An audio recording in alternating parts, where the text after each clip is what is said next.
It's morning moo. Okay.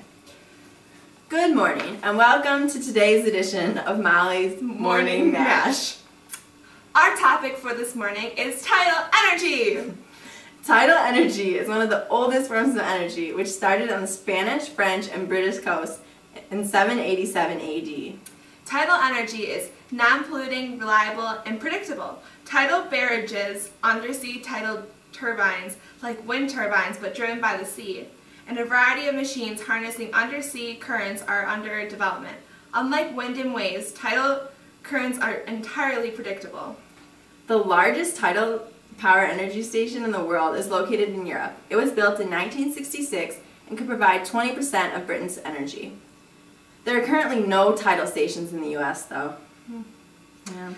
Tidal turbines are basically wind turbines that can be located anywhere there is a strong tidal flow. Water is about 800 times denser than air, and although they are very expensive, they will be much sturdier and able to capture more energy. That's right, Molly. I think the cost will cover itself because these machines do not require any fuel. Waves are caused by wind blowing over the ocean at an estimated 2 to 3 million megawatts. The west coast of Europe, Japan, and New Zealand would be the best spots for these tidal turbines to be located. Yeah.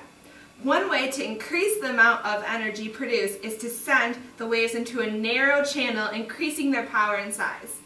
Small onshore sites have the best potential for the immediate future. They could even produce enough energy to power local communities. Beep, beep, beep. Breaking news! Breaking news! We've just received word of a listener in Europe at the actual site of a tidal turbine location. Oh my gosh. No way. This is ridiculous. I gotta get up. And we are now at the site of one of the tidal barrages in action. This is the turbine spinning through the water at high speeds, creating the energy. Wow. That's fascinating.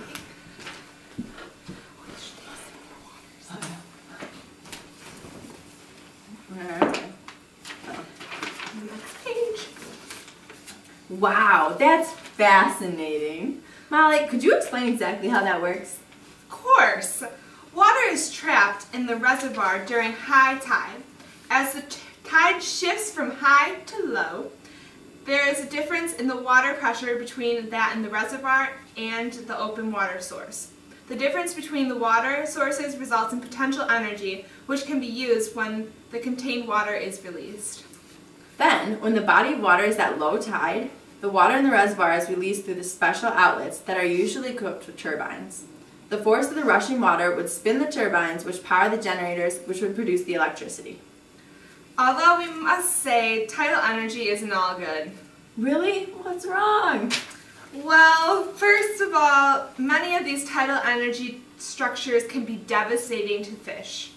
Fish will attempt to swim through the turbines and be sucked through. Aww, poor fishies. We're going to show you what happens to the fishies that are sucked through the A little turbines. demonstration. Okay, this is an example of our ocean and the fishies swimming through the turbines. This is what can happen. They get chopped up.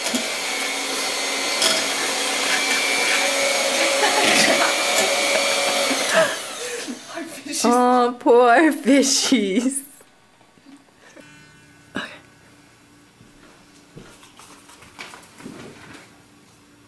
I've heard they've tried to make fish ladders, lifts, and escalators, but as you might have guessed, they haven't really caught on how to use them yet. No. I've also heard they have some bad effects on the environment. Yes. Building tidal barrages would also mean the buildup of waste products in these areas. Also, many governments have been hesitant to grant the approval for these barrages because of recent times, so it's another problem. Did you also know that the construction of large tidal plants alters the flow of salt water, which changes the salinity and has negative effects on marine mammals?